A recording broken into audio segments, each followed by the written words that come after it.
Howdy, folks. Welcome back or welcome aboard. Special announcement for those of you that are just surfing around on iHeart and found our podcast. Welcome aboard.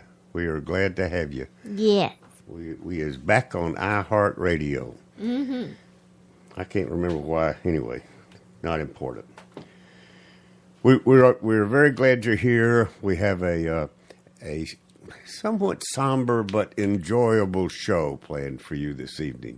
I think we'll connect some dots that you might not have even known were dots, and certainly probably didn't know they were connected, which is part of the mission of delivering truth to youth.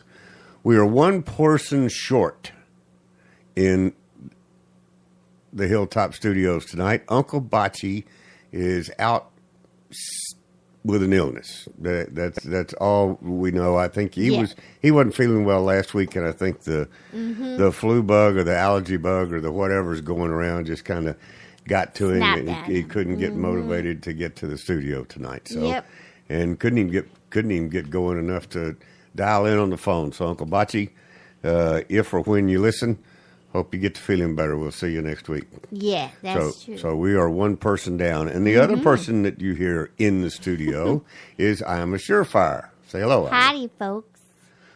So, if somewhere during the show it seems like we're limping a little bit or turning to the, one side of the street or the other, it's because we're off balance. There are, two instead of the three of us. So. Like missing a tire, right? Yeah, something like that. Yeah. Or one's running a little bit flat. We are all over social media as Doc Owen Show. All one word, DOCOWENSHOW. You can find us on Facebook, Twitter, Instagram, YouTube. You name it. We're out there on social media. If you search for Doc Owen Show, probably all one word. From time to time, there's spaces in there, and it's three words, but you'll find us. We will show up, and we would love to have you follow us. So, and yes, we ma'am. also too, just to add to that. Yep. We have. Oh yeah. Tumblr, SoundCloud, YouTube, Red State Talk Radio. Oh yeah. And the 405 Media. Our good friends, Red State Talk Radio. Yep. We've been with them from the get-go, and they are good friends and do a wonderful job. Yes. So let's we also have a blog, the DocOwenShow.com. Uncle Bocce is the one that's primarily responsible for posting out there, although I'm getting a little bit better every week that goes by. We have free apps for both the iPhone and the Android, where you have access to our entire library. It goes back several years. The title of the show is always Y5.something, which means year 5. Tonight is Y5.23. So this is our 23rd show in year 5 of the Doc Owen Show production. We're pretty proud of that. And we do this as a bit of a community outreach. You should not hear any advertising during the show at all. We don't do that. Not to say it won't change, but if we do that, we will direct you to some places like the DocOwenShow.com blog, where we know exactly who we're doing business with. That's right. We always start the show in a very traditional manner, and that is Ms. Surefire gives us a moment of inspiration. Under normal circumstances, Uncle Bocce would give us this day in history, and then I follow that up with a leadership quote. So we'll start the first piece of that routine. Ms. Surefire, take it away. And I thought I'd change it up a little bit myself on the quote. So, okay. Tonight's quote comes from brainyquote.com. Okay. That's BRAINY quote.com. And I'm going to give you the quote first. Oh, instead of telling us who yes. it is. Oh, okay. Uh-huh. I hear a guessing game going. Yes. Okay. So the quote is, illegal immigration is crisis for our country. It is an open door for drugs, criminals, and potential terrorists to enter our country. It is straining our economy, adding costs to our judicial, healthcare, and education systems. I thought these were supposed to be like from somewhere in the past, and a poet or a writer or something from the, 16th, 17th, 18th century or something like that. Mm-hmm. Not current. I mean, that sounds like it could have been on Twitter 20 minutes ago. It did. It struck me odd, too. Who said that? Because actually, it is from a gentleman by the name of Timothy Murphy. Timothy Murphy. Mm-hmm. Okay. Nice Irish boy. Yeah. And actually, he was an American soldier in the American Revolutionary War. Get out of here. During the 1770s. He said that in 1770? Yes, he sure did. Okay, give it to him again, because that was 245 years ago? Yep. 48 years ago, actually. Mm-hmm. Give it again. Illegal immigration is crisis for our country. It is an open door for drugs, criminals, and potential terrorists to enter our country. It is straining our economy, adding costs to our judicial, healthcare, and education systems. 248 years ago. That's right. And we still have not reformed. Like same problem. Ay, Chingawa. Yep. Before we do have a very nice conversation for you tonight. Actually, it is a repeat. We played it not too long ago, but it fits in again, and I thought it would be interesting to play it. So we will have a conversation with a fellow by the name of Roy White in a little bit, and he will be talking about truth in Texas textbooks.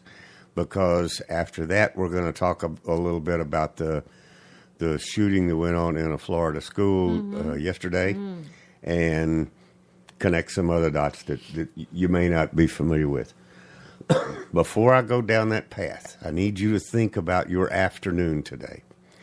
Because at approximately 3 o'clock in the afternoon in San Antonio, Texas, everything went haywire. It sure did. I mean, it was just one.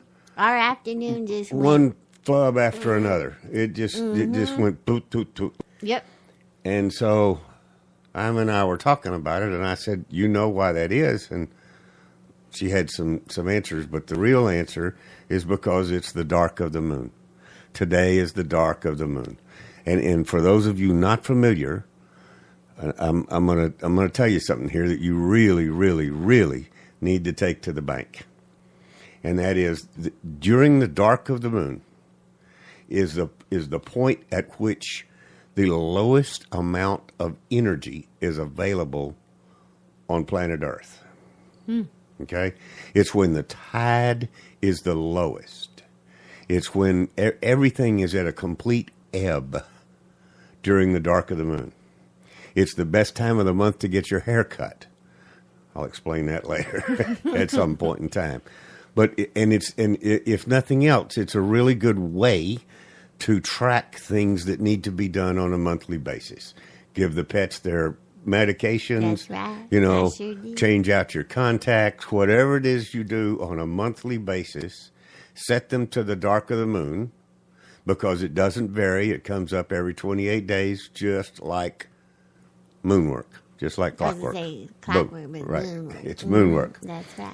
And so before I decided to announce all of this and make sure I was absolutely correct, because we totally deliver truth to youth. I had a gut. I knew that today was the dark of the moon. That I knew because I've been tracking it for 50 plus years. That's just something I do.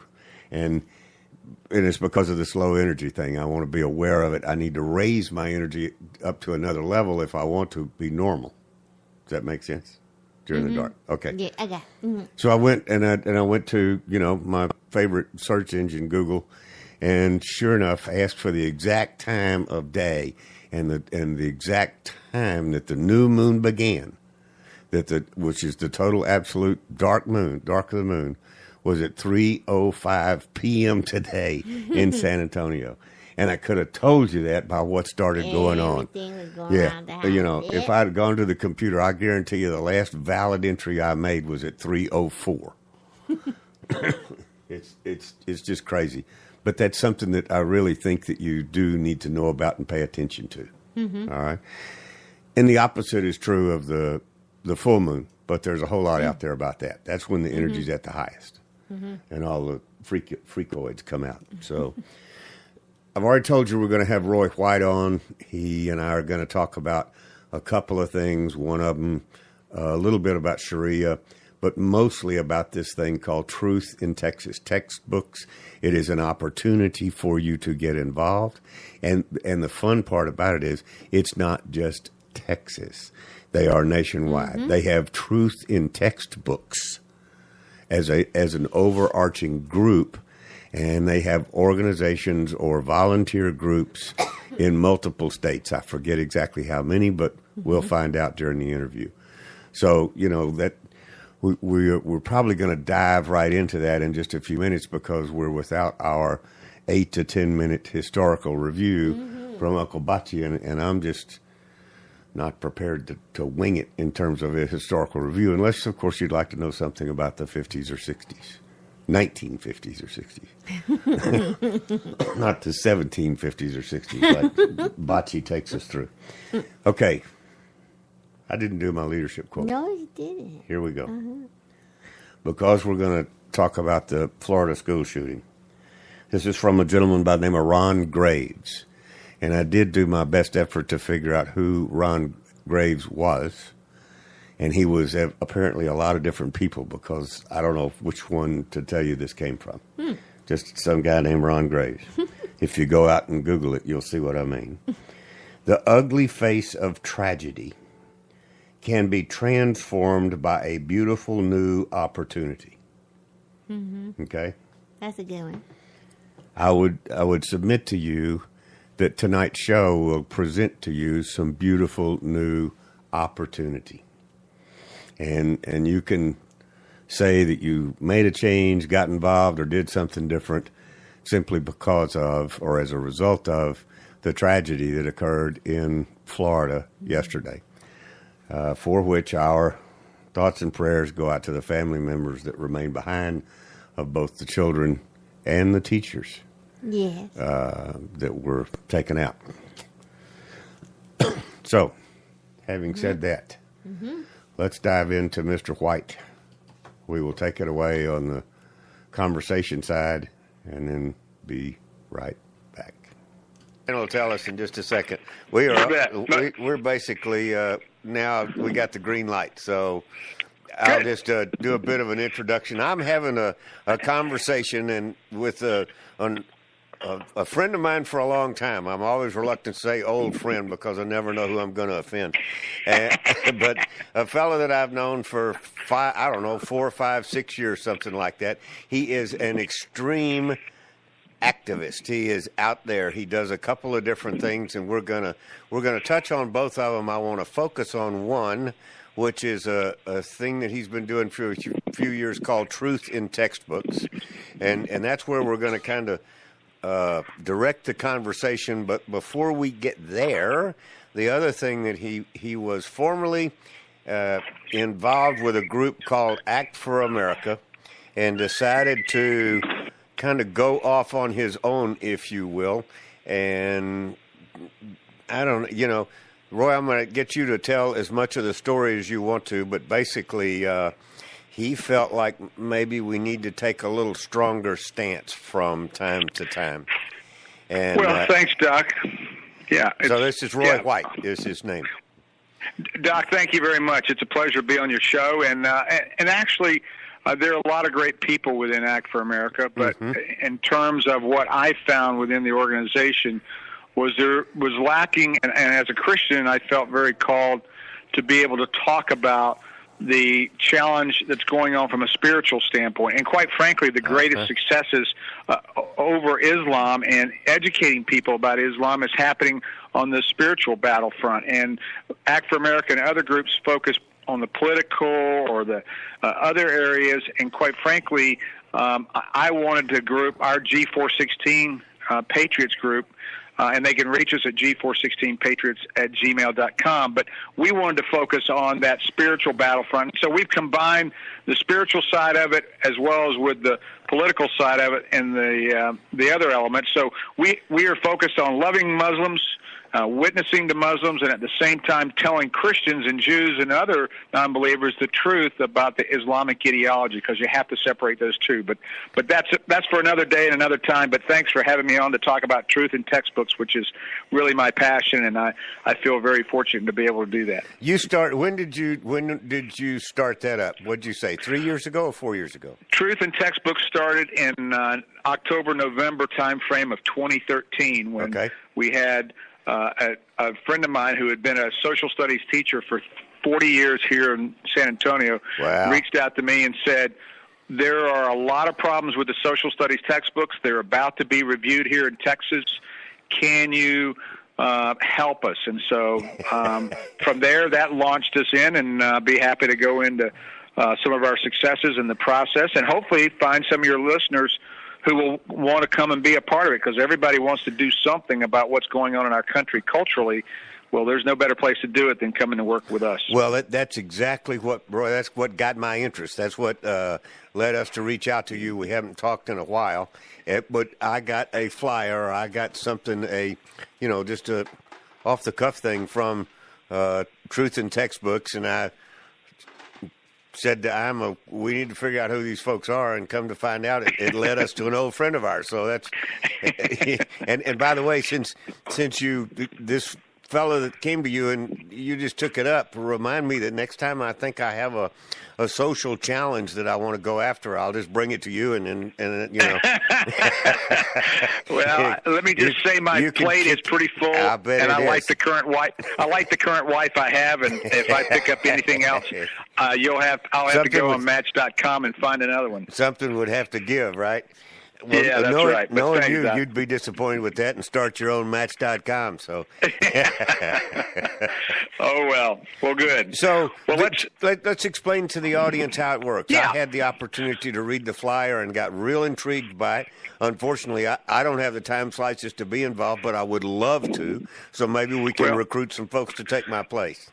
Absolutely. First of all, let's give everybody the email address. If you like what you hear out of this, here's the email address. Write to us at TNT, just like the explosive, Truth in Textbooks, TNT.textbooks@gmail.com. And then go visit our website at truthandtextbooks.com, and they will find a lot of the same information. But in a nutshell, we organize this group to go and to begin to review social studies textbooks here in the state of Texas, and now we do it nationally.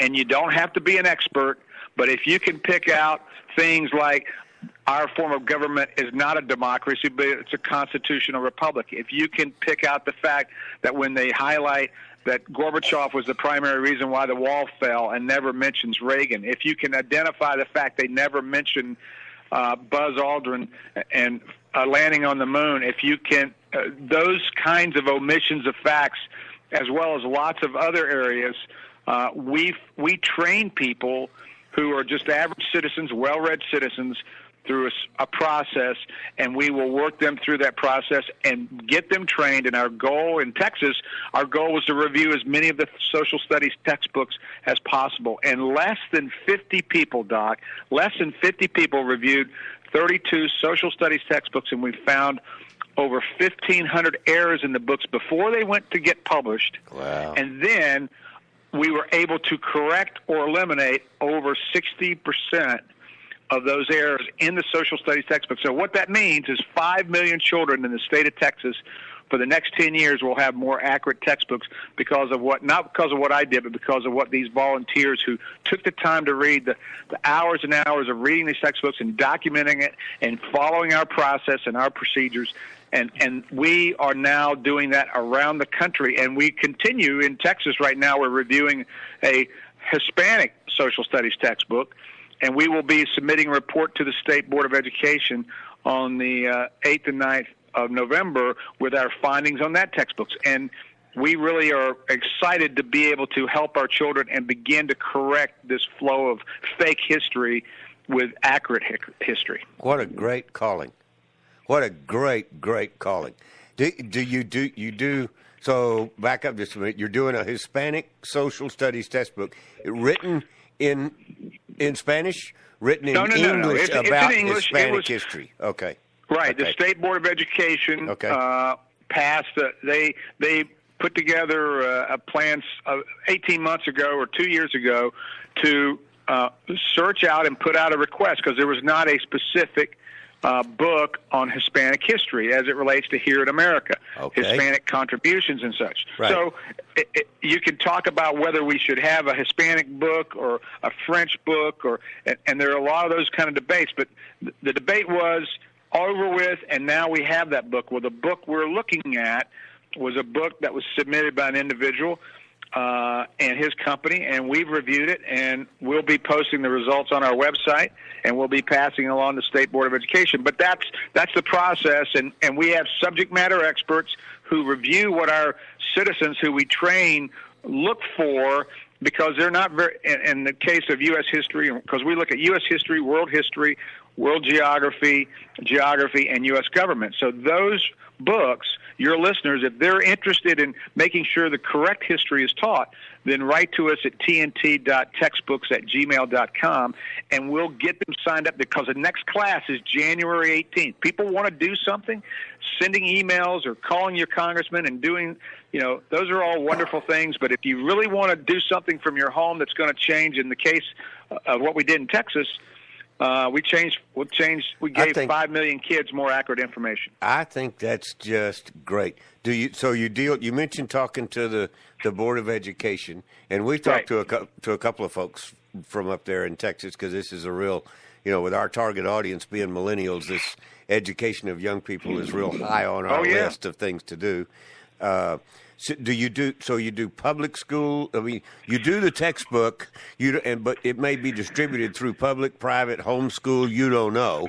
It doesn't. That's not part of your. In the state of Texas, there is a formal review process. So for the public schools, we are looking at the K through 8 and the K through 12, and in the case of our review in Texas, we only had enough time and resources to look at the books for 5th through 12th grade. Okay. So we were happy to be able to do that. But in the case of California, we're out in California right now wrapping up a review that we've been involved since May. We're looking at actually K through 8 textbooks out in the state of California. And in North Carolina, where we reviewed 8 textbooks and found 603 errors, we looked at mostly high school books. And in Florida, we'll be looking at the full gambit from 8 to 12. So this is something that's taken off around the country, and we've trained nearly 200 volunteers from around the country to do this. And so we're excited, and we'll have 4 classes next year. Right. And we will be we're only doing social studies. A lot of people ask us, are you doing science and math? What is good about our process is it can be repeatable regardless of what the subject matter is. Right. We just have to find other people who are willing to be subject matters experts in those areas. But for us, we've been very excited with the reception we've gotten from those who are seeking truth, because, I simply say our name says it all, truth in textbooks. Who's not for truth in textbooks? Yeah. So we believe that's not really a redundant. There is an answer to that question, but we both. Oh, I know, but everybody has their version of the truth. Exactly. History is factual, and people who begin to exchange or begin to believe that opinions disguised as facts are actually facts are sorely mistaken, and we go to original source documents to prove that they're mistakes. Well, one of our favorite quotes from a friend of the show, Dinesh D'Souza, is you may be welcome. You're welcome to your own opinion, but not your own facts. Well, and that's what we brought up when we testified before the state board here in Texas, and what we'll say also when I go out to California and testify out there, and we will have reviewed about 25 books when it's all said and done out there. And in Florida, we expect to review even more, but we're excited about it, and we're really looking forward to continuing. Roy, how much time does it take when we're soliciting these volunteers? What kind of a commitment are they looking to make? Great question. Let's drill down to the numbers. Yeah. Once you sign up, you write to us at tnt.textbooks@gmail.com. We will begin the class in January. It's 1 hour a week in which we have a conference call. Okay. Those conference calls are recorded, so if you miss it, we realize, and we don't have them on the same day of the week, but that goes on for 2 months. So for about 8 to 9 evening sessions for 1 hour, 1 hour a week, you're going to be on a conference call or listen to that. And then we send you about 2 to 3 hours worth of other additional reading material that we've collected that we believe it's important to get people's eyes adjusted to the dark. And that is reading the books. You know, it's just like you walk into a room. You don't necessarily see things until you begin to get your eyes adjusted. So we get them reading critically. A textbook is written a little differently. I mean, it is written differently. Right. And we also know that the publishers are very lazy, so they write the same BS, the same errors from book to book, from publisher to publisher. So once you found it once or twice, you can find these political correct themes in a lot of the books. So it's like they cut jump and off the paste page. and plagiarize. Yeah. So after that, for that 1 week, or for those 8 or 9 weeks, for those first 2 months, January and February, for example, you'll have about 3 hours a week in which you'll need to put time into listening to a conference call or reading emails or watching YouTube videos or other materials. And then, so that's about, maybe talk about 30 minutes a day to be able to dedicate toward that. But, that's probably what a lot of people are reading, they're casual reading. And then for the third month, when we begin doing the third month, we assign you to a team. No one reviews a textbook by themselves. Okay. So we have a team of volunteers. They are all people who have signed up to review that particular theme, like it's U.S. history or geography or U.S. government. And so they're matched up with other people. And those 4 people from their home, because all the books are looked at online. These are books that are accessible online. They're not going to the local library to pull out a book. Okay. And so we give them a mock review. You can't ask someone to hit a 90-mile-an-hour fastball if you haven't put them in the batting cage before. So we put them in a mock review scenario where they, for the next 3 weeks, apply the procedures and the training we've given them in the previous 2 months. And then, because of the power of the internet, through a project management tool we call Basecamp, we're able to monitor what they're saying and what they're writing down on their reviews. We have a template we use. It's a unique design for us, and it allows them to document what they're seeing and what the errors are and where they're at and what the correct information. And then we have subject matter experts who look over their shoulders online virtually and then correct those documents and upload those corrections. So they see what they did right, what they did wrong, and after those 3 months, they then let us know. I can volunteer. And let's ask, how much time does it take in that last month? Well, in the last month, now you're probably talking about 7 hours a week, so an hour a week or hour a day of reading this material, writing it down, putting it on our template, and then finding these errors. You're not going to find all the errors, but you get better, just like every time else when you watch a movie or read anything else. You become. So we end up giving them that, and after those 3 months, we then ask them, give us 6 weeks during the year where you can tell us that you're available to review a textbook. Not 24/7, but we understand that you're going to have life and whatever. But it takes us about 3 weeks to review a textbook adequately. So we put 4 people together, and for 3 weeks, we would have them review a textbook, say, in Georgia because I get phone calls and emails all the time from parents and other people saying, please help us. We need to review these textbooks. We understand you're the Angie's List rating system, which is kind of what we want to become. And so, because we put a rating, we put a good, acceptable, poor, or unacceptable rating, because the publishers won't change the textbooks just because we scream about it. they'll change the textbooks when they stop selling them. When they get because pressure. That's right. And yeah. we're giving the local organization the bullets that they need, the ammunition to say on this page, on this paragraph. The school board or the state board or whoever it is. That's right. Local parents. Right. And saying, hey, here's the bad information, and you as a local school board, you're about to vote on this book. Why would you vote for a book that is rated unacceptable or poor? It's no different than if a drug was being sold in Texas and we outlawed it in the state of North Carolina. They purchased a book called Worldview, a publisher called Worldview, that Texas said that's an unacceptable book. There are too many errors in it. And so when we told the lieutenant governor's staff, it says, you purchased a book that in Texas we thought was so bad we voted it off the island. We told the publisher to go home. Right. So that's what we want. They rely on nobody talking to anybody, and that's what we're connecting those dots and passing those dots and the threads to people to get them involved in the local community to say, you don't have to review the book, but here's a review that you can use to make sure you get the right book, the best book. I am impressed. I recall now that you're talking that you had mentioned this to me once before, back when we were talking about your other deal, the Islamic, etc. Yeah. And I remember you telling me about this, and my apologies, it just didn't just didn't sink in. As you said early on, I was flying blind. I mean, I could hear what you were saying, but it just wasn't computing. And now that I hear you telling me all this again, I've heard this before, and I feel badly that I didn't bring it up with you sooner. And we're talking now. That's the important thing, and people can still get engaged because this is a lot. You've done a lot of work. I mean, you and your volunteers. I mean, not individually. Exactly. They've done the heavy lifting, Doc. There's no doubt. I can't do this. I can't review books. So right. Well, but I mean, pulling together this whole process. I mean, that's what, to me, it's like, wow. Well, we're starting to develop coalitions with groups from around the country. I've reached out.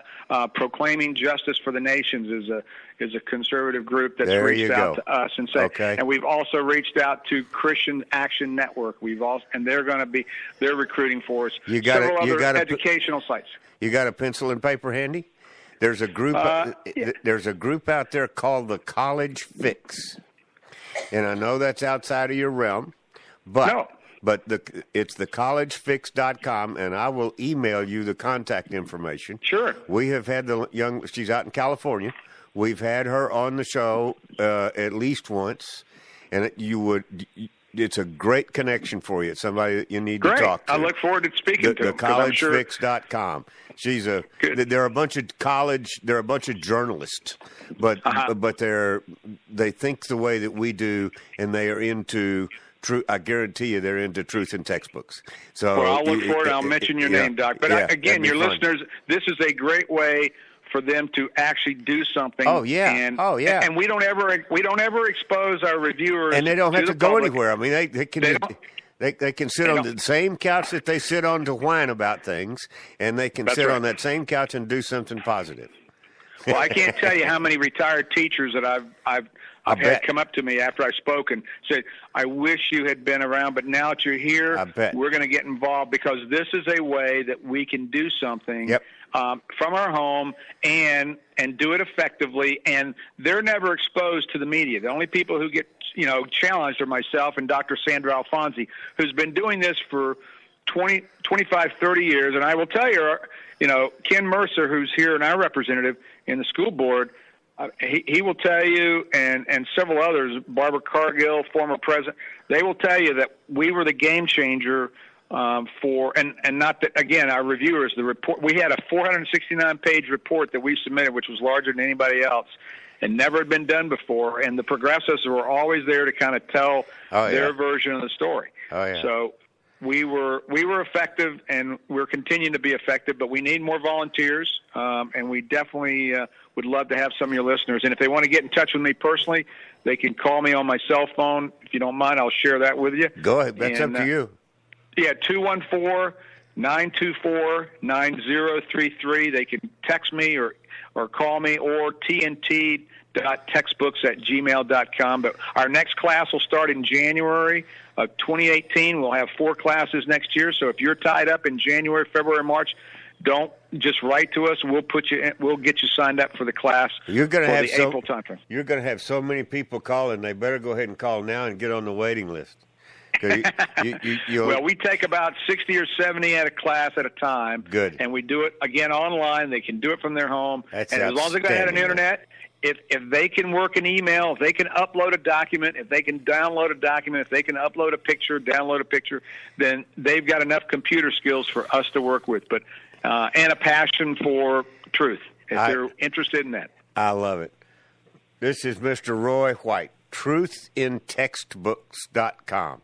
tnt.textbooks@gmail.com. How'd I do? And did I and the remember website is truthinTextbooks.com or Truth in Texas Textbooks. Either one of those will direct them to the appropriate site. But yeah, yes, we need your help in Texas. After we get this cleaned up, then we'll let it go.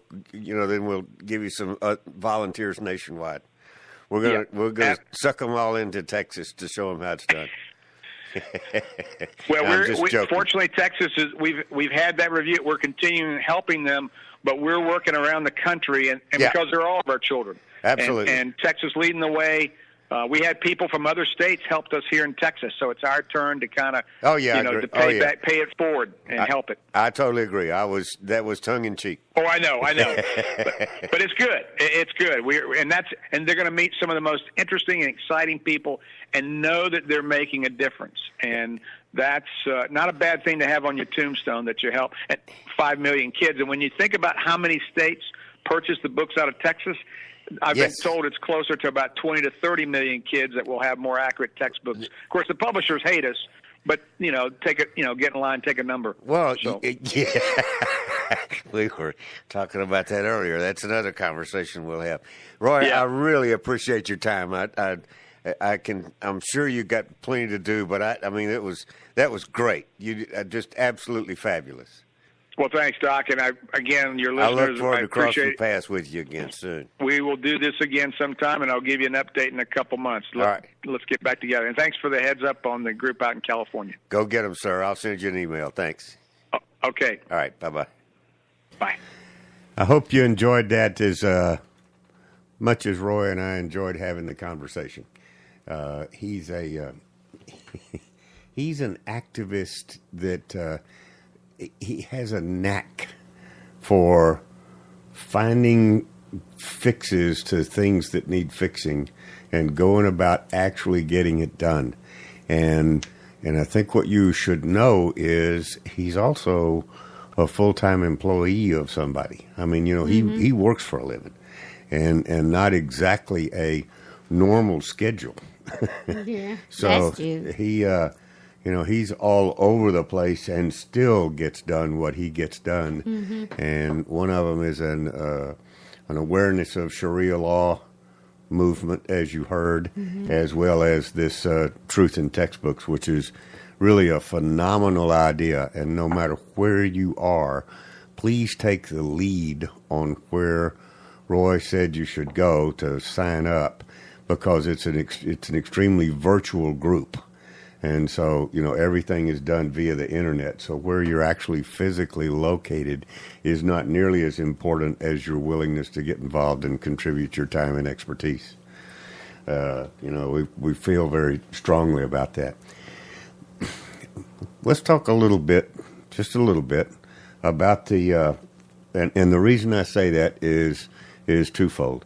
Number one, I'm currently in a very stringent, tough, one-on-one training program with a fellow that's trying to teach me to respond instead of react.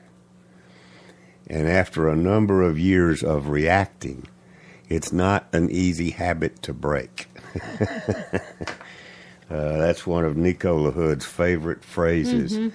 And I find it to be extremely informative and beneficial to try to do that. Go ahead. And one of my favorite Nico LaHood Saints. I like to call him Nico's Nuggets of Knowledge. Whoa! I like that. Oh, don't tell him that. I like that. It's got a good He's ring hard to enough it. to deal with it as it is. But the one I like is consistency builds integrity. And he kind of put that, towards my thoughts Yep. that wishy-washy people, Yep. it's like, how do you have respect for them? Right. Believe what they say. Yeah, if So, it's yeah. going to change every time. Yep. So, yep. So, enough for the Nico LaHood advertisement. He's a friend of the show, and if this is your first time to dial in, he's a district attorney here in our home Bexar County neighborhood. We have a conversation with him. Go out back through the podcast and listen to some of them. You'll know what we're talking about. But I say respond instead of react in reference to the Florida school shooting that occurred yesterday. There obviously is going to be an awful lot of information, in air quotes, out there about the shooter and about the circumstances, etc. And nowadays, in particular, you need to be very careful about jumping on one bandwagon or the other. My usual response has been for a number of years, well, let's wait and see what the truth tells us, because it is rarely the first response of the media, which is frustrating to me. But I've learned that they're going to do what they do, which is to sensationalize each and every event into a fashion that suits their narrative.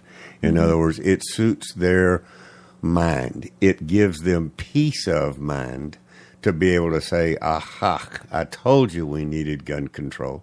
Biased information. Which, in fact, has absolutely no bearing on this situation. The guns do not kill people by themselves. I mean, there are just some logical facts that you have to deal with and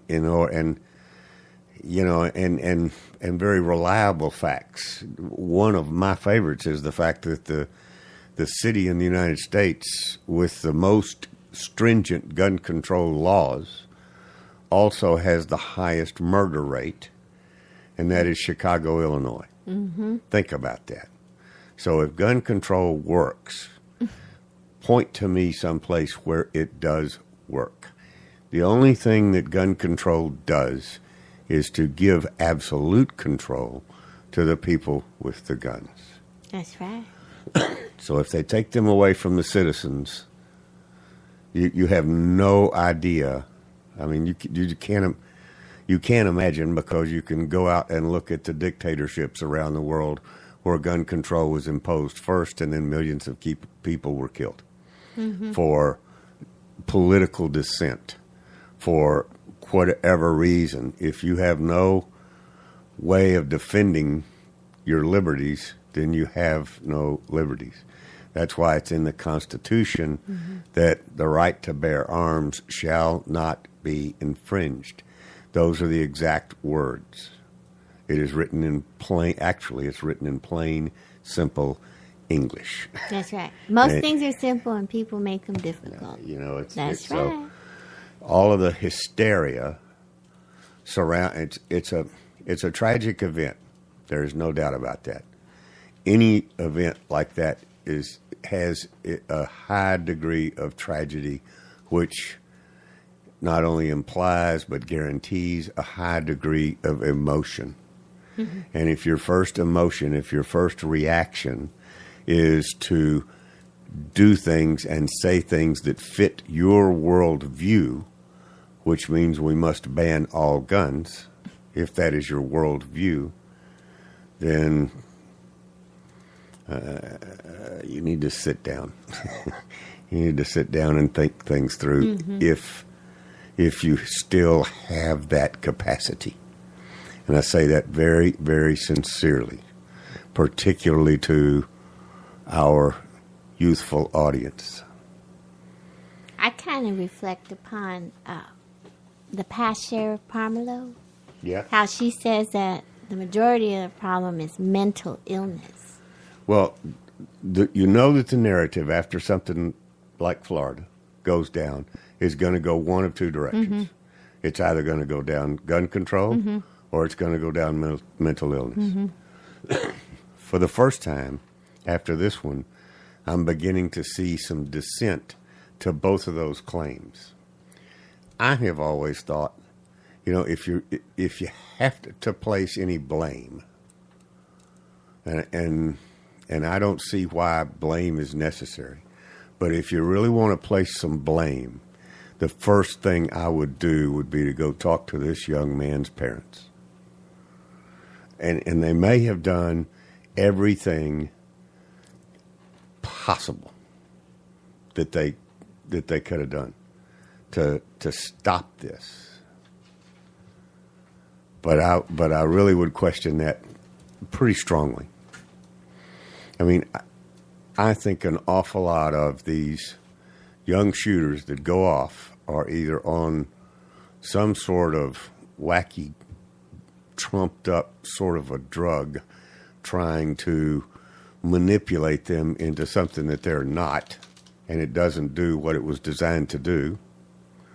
Or, but still, to me, the bottom line is somewhere in there, a caring, involved, and connected parent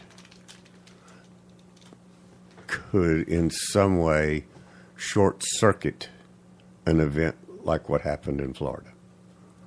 I don't know how else to say it because I don't want to place blame on them. I don't know. All I'm saying is that's the first place I'd start. They're placing blame on the FBI because he was reported to the FBI, and I've got a quote here that came off of the net that literally states it. A student that attends the high school said that everyone predicted that the suspect would shoot up a school. His peers knew. As a matter of fact, it was reported to the FBI back in September, and they did nothing. What they did was they interviewed the person that reported it. And then when it happened, they went back to the person that reported it and tried to interview him again. There's something wrong with that. I mean, that's just upside down. I know that law enforcement is trained to react. That's what they do. They can't be proactive. They can't. Yeah, that's what I was thinking. Proactive, They reactive. can't. They got to be reactive. That's all they can do. But they were given a chance to react to a reporting of an unstable individual, and nothing happened of it. The guy that reported it never heard back from him. They didn't go back and say, we talked to his parents or we talked to him. Or they didn't close the loop with the guy that reported it at all. The next thing he knew was the school had been shot up. You know what I'm saying? By this same individual that he reported. So all I'm trying to do is to make you think, is to bring out in your mind some, logical thought process, not listen to the screaming media, not listen to the scream of the biased bull sugar that's out there trying to direct your thoughts in a particular direction, trying to make you think something that is illogical. And they are very, very successful at it, or they wouldn't continue to do it, for one, but they're very successful at it. And the mainstream media is extremely guilty of it. Hopefully, your independent media, such as the Doc Owen Show, are not. I mean, we are very careful to try not to direct you in a certain direction unless we have very logical proof that that's the way things should go.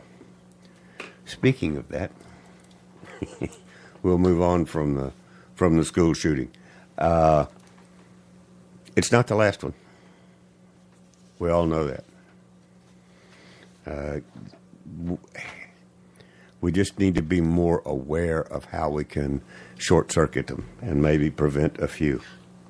And speaking of the media bias, the media is pushing the claim that there have been 18 school shootings already in 2018.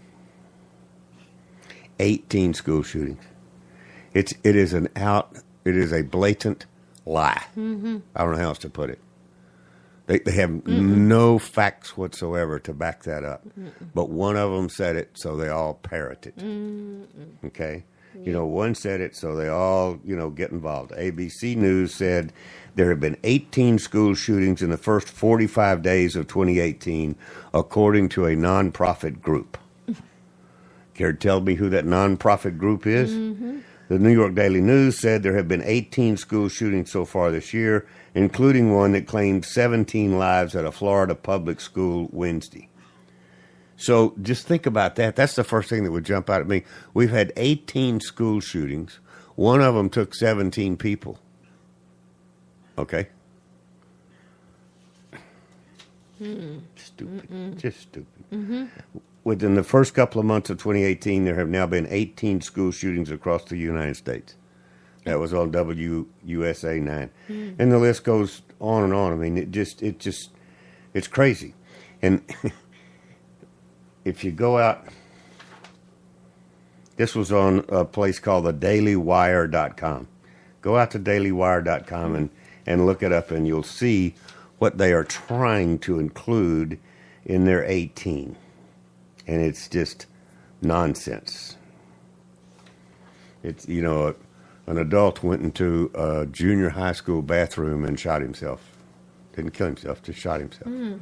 That's one of their 18. Oh. And it had nothing, it just happened to be on a school campus. Yeah, self-inflicted. Let me tell you something this will really get you going. This is by a guy by the name of Robert Romano. And I've been following Robert Romano guarantee it, longer than the 5 years that we've been on the air. Just because I like what he has to say, and I like the way that he says it. It was published on netrightdaily.com. U.S. District Judge Nicholas Garofis in New York has ruled against President Donald Trump's decision to end former President Barack Obama's deferred action for childhood arrivals. That's the DACA that you hear a lot about, and the Dreamers, DACA. By doing so, granting amnesty to 800,000 illegal immigrants, ordering that the program be allowed to continue. Why did he do that? Here's what he said. The question before the court is thus not whether defendants should end the DACA program, but whether they offered legally adequate reasons for doing so. And that's as if the president needed to provide a valid reason for enforcing the law. Because the DACA is Barack Obama's order to ignore the law and allow these people to stay. So what they've done is they've turned it completely upside down. Mm-hmm. If DACA must be implemented, that is, not enforcing the law is now mandatory. Okay, think about that. Obama said we're not going to enforce the law, and now the judges have said that is mandatory.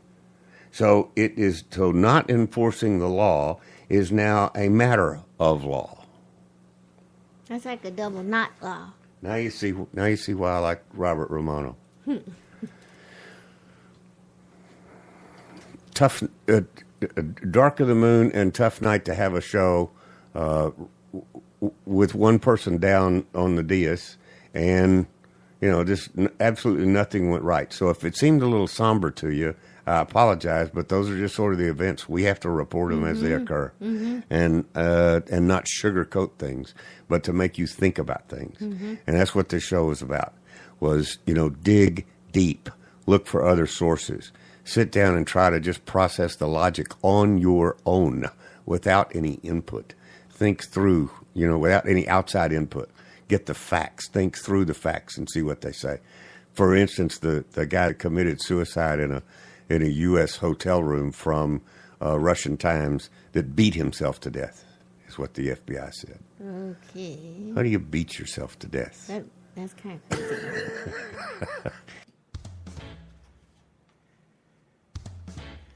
Front row. Time to go.